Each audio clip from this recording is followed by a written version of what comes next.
Class 10 এর chapter 5 হলো বিকল্প চিন্তা। বিকল্প চিন্তা হলো 1800। তোমার সবাই মন দিয়ে শোনো আর লেখো, সবাই লাইক আর সাবস্ক্রাইব দিয়ে দাও।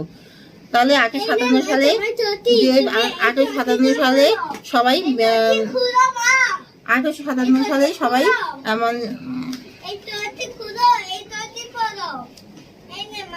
মানে ভারতীয় সিপাহীরা সকলে মিলে ব্রিটিশের বিরুদ্ধে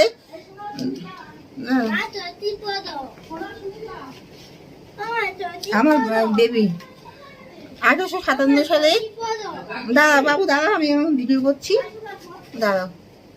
1800 তাহলে হলো বিকল্প চিন্তা, ক্লাস 10 এর চ্যাপ্টার 5। আবার প্রথম থেকে বলছি, ক্লাস 10 এর চ্যাপ্টার 5 বিকল্প চিন্তা। তোমরা সবাই মন দিয়ে শোনো আর লেখো, আর সবাই লাইক এন্ড সাবস্ক্রাইব দিয়ে দাও।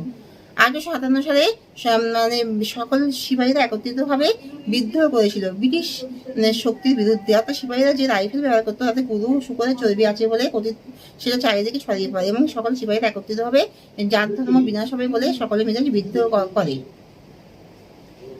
আর মিশনারিরা হলো উইলিয়াম ওয়াশ, কেরি আর মার্শম্যান। এরা যে ছাপাখানা তৈরি করেছিল শ্রীরামপুরে, তার শ্রীরামপুর তৈরি নামে বিখ্যাত হয়ে আছে। আর বৈজ্ঞানিক সংগঠনে জগদীশ চন্দ্র বসু, মেঘনাথ সাহা প্রমুখ বিশিষ্ট বিজ্ঞানীরা এই সংগঠনে অবতীর্ণ হয়েছিলেন। অবনীন্দ্রনাথ ঠাকুর তার ভারত মাতা চিত্র অঙ্কনের মাধ্যমে ভারত সকলকে জাতীয়তাবাদে উন্মেষ ঘটায় এবং সকলের মনোভাবের মধ্যে পরিবর্তন ঘটায়।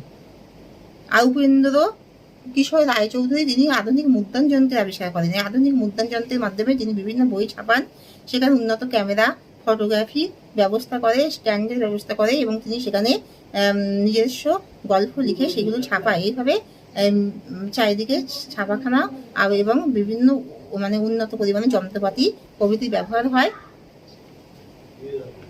যা ভারতে সংঘবদ্ধতা ও ভারতীয় বিকল্প চিন্তাভাবনা একটি নতুন আধুনিক চিন্তাভাবনার এইভাবে উদ্ভব হয়। এই আধুনিক চিন্তাভাবনার মধ্যে এই যে মুদ্রণ যন্ত্র এবং বৈজ্ঞানিক সংগঠন, বিভিন্ন বৈজ্ঞানিকরা তাদের উন্নত বৈজ্ঞানিক সংগঠনের মাধ্যমে, উন্নত বৈজ্ঞানিক প্রযুক্তির মাধ্যমে আধুনিক চিন্তাভাবনার উদ্ভব ঘটায়। ও এই চিন্তা ভাবনার ক্ষেত্রে মানে আগে যে প্রাচ্যবাদী চিন্তা ভাবনা ছিল, তো পাশ্চাত্যবাদ ও আধুনিক চিন্তা ভাবনা ছোঁয়া লেগে এক বিকল্প নতুন চিন্তা ভাবনা উদ্ভব হয়। এখানে শেষ করছি, আমরা সবাই লাইক এন্ড সাবস্ক্রাইব দিয়ে দাও।